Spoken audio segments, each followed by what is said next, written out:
Hi, I'm Daniel. We're going to explain to you problem 1215 using the moment distribution method. Here's the problem.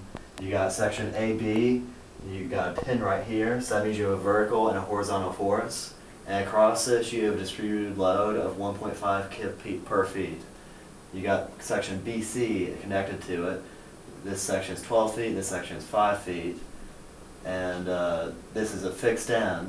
So you've got a vertical force, a horizontal force, and a moment. And the problem gives you that EI is constant. So the first thing that you need to do to solve this problem is find your fixed end moments. Your fixed end moment for section BA is equal to WL squared over 8. And the way that you find that out is from the back of the book. You can look it up on this table right here. And the next thing you need to do is find fixed end moment at AB, which is going to be equal to 0 because the connection is a pin. And then fixed end moment BC and CB are also both equal to 0 because there's no forces acting on this section.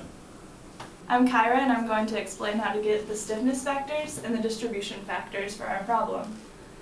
When the far end is a hinge, then you use K equals 3EI over L. In our case, it's 3EI over 12 for KBA. For KBC, the far end is fixed. So we use the distribution factor, or the stiffness factor, of 4EI over L, which would be, after finding the length of BC, 4EI over 13. For the distribution factors, we use these stiffness factors we just found in K1 over K1 plus K2, which in the case for the distribution factor of AB is KBA over KBA plus 0 equals 1, because this is a pinned end.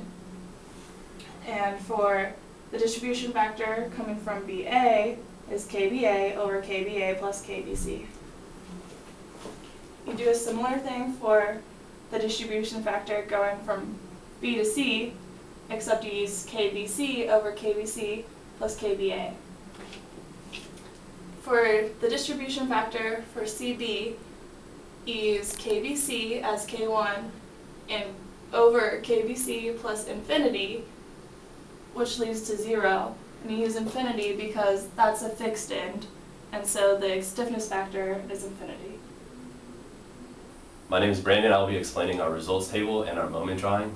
And we started off with our joints A, B, and C, and we divided those into members A, B, BA, BC, and CV. And we found the distribution factor for each earlier, and we plugged each of those numbers in accordingly. And then we had the fixed end moments, which we also found earlier, and we plugged those in accordingly also.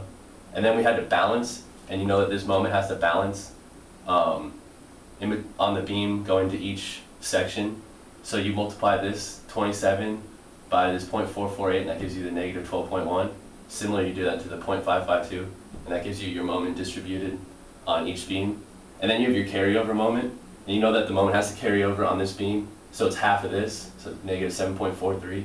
And then you sum your moments at the end, and starting from here, coming down 0, summing these up, 14.9, and summing these up, negative 14.9, and summing the last column up, you have negative 7.43. So we put those into our diagram under this sign convention right here, and you have your 14.3 coming down, positive. Your negative 14.3 also coming down because this shows it as positive, but it's a negative value, and similarly with the last one. Now switching sign conventions, going to our moment sign convention, you have both sides going up. So starting off, you start at 0, and it peaks at 27, which is your fixed end moment. Then it drops down to negative 14.9. And then again, going by that sign convention, you come back up to 14.9, and then it drops down to negative 7.43.